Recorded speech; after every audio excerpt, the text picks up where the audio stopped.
Drywall. Yeah. Bricks. Bricks. Plumbing. Plumbing. Yeah. Gas. Water. Landscaping. Landscaping, exactly. That's got to be fixed, right? Somebody's done this before. Somebody has, because that happened in my house. I even tore up my garden. What's that? Everything. Yeah, like, and what if you have interior repairs? Oh, You know how they do interior repairs on a slab house? My class got one right now.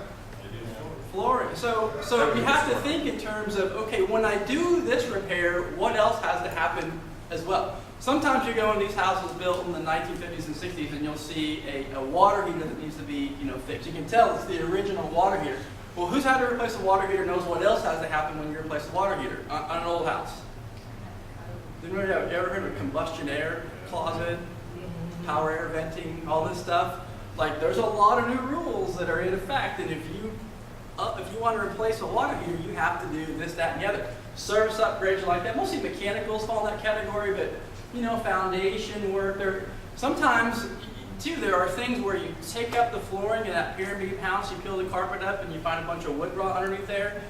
Some of these things are hard to find, but there are tricks. You walk around the house and you feel for squishy spots, right? And you come to clubs like this and come to classes like the ones that I teach, and you learn about what things can cause other things, and you educate yourself, and you walk into a house, and now you go, okay, it's like the Matrix, you get it, right? Because you've educated yourself. So I also say when you're thinking about what you should do, I call it the 3 F's. You want to think in terms of these 3 people, because these are the 3 people that can F up your deal. So the 3 F's are form, function, and financing. So form is making the buyer happy. You want the house to look nice. It should have nice form. It should be neutral. It should, be clean. It should be all the things that a buyer wants, right?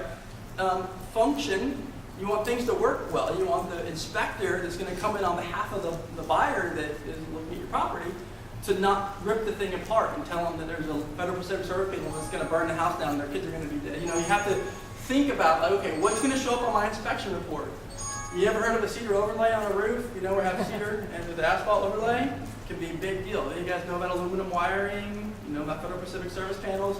What's the other big service panel that's a problem in this area? There's the Z. Zinsco, right. You have one. But then it'll all burn down, but the inspectors will sometimes tell them that. So form, function, and financing. So financing and function, like the inspector and the underwriter for the financing, they're mostly the same. Sometimes the financing people have different quirky things they look for. And FHA has the most rigid financing standards, and that's the most popular from my financing right now, that's what I'm hearing.